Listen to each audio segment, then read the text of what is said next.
नमस्कार मंडळी, तर पुन्हा एकदा आपल्या सर्वांचं हार्दिक स्वागत आहे गजानन चव्हाण यूट्यूब चॅनलवरती समृद्धी महामार्ग सिरीजमधील एका नवीन व्हिडिओमध्ये। मंडळी, आज आपण आलेलो आहोत नाशिक जिल्ह्यामध्ये इगतपुरी तालुक्यामध्ये जी दारणा नदी आहे आणि ह्या दारणा नदीवरती जे समृद्धी महामार्गाचा ब्रिज होत आहे, फ्लायओव्हर होत आहे, याचं कामाचं कन्स्ट्रक्शन जे आहे याची अपडेट देण्यासाठी आज आपण पुन्हा एकदा आलेलो आहोत इगतपुरी तालुक्यामध्ये नाशिक जिल्ह्यामध्ये। तर आपण या ठिकाणी पाहत आहोत पाठीमागं, तर हा जो दिसत आहे हे दारणा नदीवरती होत असलेला हा भव्य असा ब्रिज आपल्याला पाहायला मिळेल। आणि समोरच्या बाजूने पाहिलं तर दारणा नदी एक धरणासारखं विस्तृत असं पात्र आपल्याला पाहायला मिळेल आणि तिचा तुंबारा म्हणजे पाण्याचा जो बॅकवॉटर जे म्हणतो तो असा बराचसा भागामध्ये इकडे पसरलेला आहे। आणि आपल्या या बाजूला दिसत आहे जो शिर्डी घोटी जो महामार्ग आहे तो आहे किंवा सिन्नर घोटी महामार्ग ही पुढे जाऊन तो इगतपुरीकडे जातो, या दिशेने सिन्नरवरून येतो। आणि हा जो महामार्ग आहे समृद्धी महामार्ग तो या बाजूने इकडल्या दिशेने येतोय नागपूरवरून आणि इकडे जात आहे मुंबईकडे। तर अशा पद्धतीने आपण हा महामार्ग पाहत आहोत। तर मित्रांनो, इथल्या भागावरती एक दृष्टिक्षेप टाकणार आहोत। तत्पूर्वी आपल्या चॅनलला अद्यापही जर आपण सबस्क्राईब केलं नसेल तर कृपया आपल्या चॅनल सबस्क्राईब करा आणि व्हिडिओ संपूर्ण पाहून एक लाईक जरूर करा। तर मित्रांनो, इथलं लोकेशन कुठलं आहे हे आपण मॅपवरती प्रत्यक्ष दाखवणार आहोत। तत्पूर्वी इथल्या भागावरती आपण एक दृष्टिक्षेप टाकूया।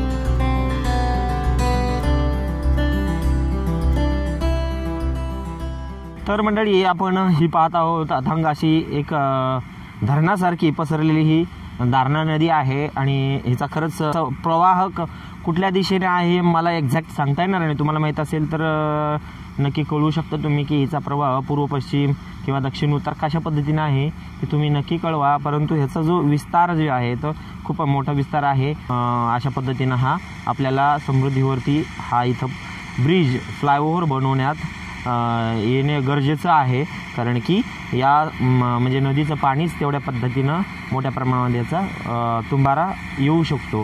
म्हणून अशा पद्धतीनं हे दिसत आहे उजव्या बाजूने आपल्या की समृद्धी महामार्ग जात आहे।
तर मंडळी, आपण या दिशेने पाहिलं की हे जे सध्याच्याला कॉलम उभे केलेले आहेत, तर पाणी वगैरे तिकडलं जे अडवूनच ह्या ठिकाणी कॉलम उभे केलेले आहेत। आता जसं पुढं येत आहेत तसं इथं आपल्याला हे कॉलम पाण्यामध्ये दिसत आहेत। आता इथलं वर्क त्यांना कंप्लीट करण्यासाठी पाणी पुन्हा एकदा अडवण्याचं या ठिकाणी प्रयत्न सुरू आहे किंवा अडवल्या जात आहे। त्यासाठी बघा इथं हे पाण्यामध्ये हे मुरुम वगैरे खडी टाकल्या जात आहे। पाहूया इथून।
आहोत की हे पाणी या ठिकाणी मुरुम टाकून अडवलं जाते आणि नंतरचं ह्या भागातलं जे पाणी आहे तर हे पाण्याचा उपसा केला जाईल आणि ते पुन्हा परत आत पलीकडल्या भागात सोडल्या जाईल मोटरीच्याद्वारे पाणी उपसा करून आणि नंतर इथलं कन्स्ट्रक्शन होईल. इथं लेवलिंग करून घेतल्या जाईल म्हणजे एकदम काम करण्यासाठी सोपं जाईल अशा दृष्टीने इथं लेवलिंग केलं जाईल आणि नंतर इथं वर्क स्टार्ट होईल. तर हे अशा पद्धतीने इथलं काम करण्याची ही पद्धती आपल्याला पाहता येईल पहा. तर मंडळी की एक्झॅक्ट हा जो ब्रिज म्हणजेच फ्लायओव्हर कोणत्या ठिकाणी निर्माण होत आहे तर ह्याचं लोकेशन एक्झॅक्ट कुठं आहे तर आपण मॅपवरती जाऊया, लोकेशन पाहूया. तर मंडळी आपण आत्ताचं जे लोकेशन आहे या दारणा नदीवर होत असलेला हा पूल जो पाहत आहोत, फ्लायओव्हर पाहत आहोत. तर बघा या ठिकाणी आपल्याला दिसत आहे दारणा नदी, परंतु आपण ज्या लोकेशनवर उभे आहोत तिथं पाणी दिसत नाही आहे मॅपवरती. पण आता आपण एकदम आतमध्ये उभे आहोत म्हणजे इथल्या भागात सुद्धा सध्या पाणी आहे. ज्यावेळेस हा मॅप अपडेट होता म्हणजे केला होता त्या दरम्यान इथं पाणी नसेल. आता मात्र या ठिकाणी सुद्धा पाणी आहे आणि हा बाजूनं जात आहे जो आपल्याला घोटी शिर्डी त्याचबरोबर मुंबई नागपूर हा जो जुना महामार्ग आहे तो पण आपल्याला पाहता येईल आणि सिन्नर घोटी अशा पद्धतीने हा 2-3 प्रकारचा हा महामार्ग एकत्रित इथून जात आहे. आणि हे जे दिसत आहे दारणा नदीचं पात्र आहे आणि गावाचे नाव जर म्हटलं तर ह्या लोकेशनवरती आता इथं जे पूल होत आहे तर जवळचं आणि महत्त्वाचं जर गाव म्हटलं तर इथं आपल्याला पाहता येईल पहा पिंपळगाव मोर म्हणून आहे गाव. त्याचबरोबर इकडं जर पाहिलं तर धामणी नावाचं गाव पण आहे इथं. तर अशा पद्धतीनं एक्झॅक्ट लोकेशन जर पाहायचं ठरलं तर ह्या 2-3 गावाच्या हद्दीमध्ये आपल्याला ही दारणा नदी आहे आणि त्या नदीवरती होत असलेला हा समृद्धी महामार्गाचा फ्लायओव्हर ब्रिज आपल्याला पाहता येईल. या ठिकाणचं हे लोकेशन आहे. तर मंडळी आपण आलेलो आहोत आता या कृत्रिम बेटावरती, कारण या बाजूला नदीचं पाणी आणि या बाजूला पण नदीचं पाणी आहे. यांनीच हे कृत्रिम बेट निर्माण केलेलं आहे काम करण्यासाठी. आणि इथून जर पाहिलं तर दारणा नदीचं दृश्य पाहता येईल, त्याचबरोबर इकडलं जे कन्स्ट्रक्शन पण पाहता येईल आणि समोर जे म्हणजे गर्डर निर्मितीचं काम सुरू आहे ते पण आपल्याला या ठिकाणी पाहता येईल पहा.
मित्रांनो पाठीमागं पाहिलं तर खूप मोठ्या प्रमाणामध्ये खूप जास्त प्रमाणामध्ये आपल्याला या ठिकाणी गर्डर निर्मिती झालेली दिसत आहे पहा. कारण हा ब्रिजच हा जो होणारा फ्लायओव्हर आहे हा फार विस्तृत आहे, मोठा आहे, त्यामुळं या ठिकाणी गर्डर मोठ्या प्रमाणामध्ये आपल्याला रेडी असलेली दिसत आहेत पहा.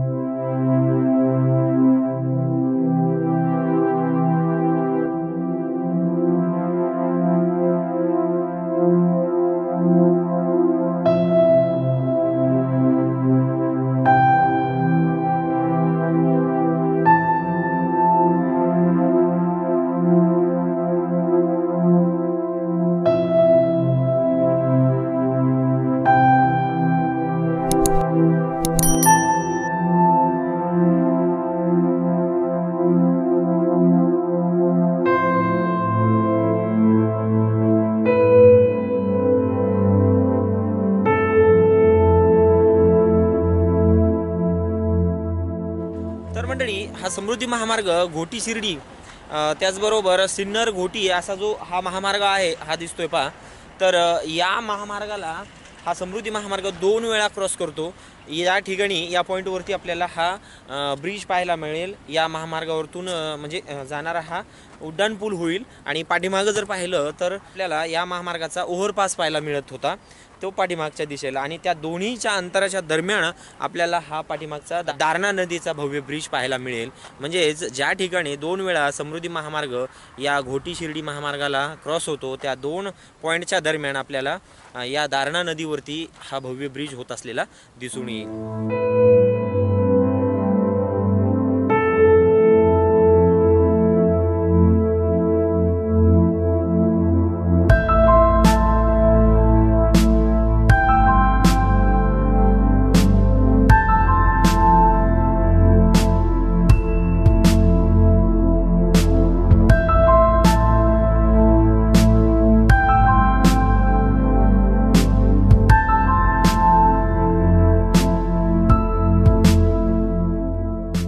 तर मंडळी, या व्हिडिओमध्ये आता थांबायची वेळ झालेली आहे. आणि हा व्हिडिओ तुम्हाला कसा वाटला, आवडला असेल तर एक लाईक जरूर करा. अद्यापही जर आपण आपल्या चॅनलला सबस्क्राईब केलं नसेल तर कृपया आपल्या चॅनलला सबस्क्राईब करा. सूर्यनारायणसुद्धा अस्ताला गेलेले आहेत, कारण आता इथून पुढे आपल्याला काही व्ह्यू मिळणार नाहीत. त्याचबरोबर हा व्हिडिओसुद्धा लेंदी होऊ शकतो, त्यामुळे आपण या व्हिडिओमध्ये इथंच थांबूया. पुन्हा भेटूया अशाच माहितीपूर्ण व नवीन व्हिडिओमध्ये. तोपर्यंत जय महाराष्ट्र, बाय बाय.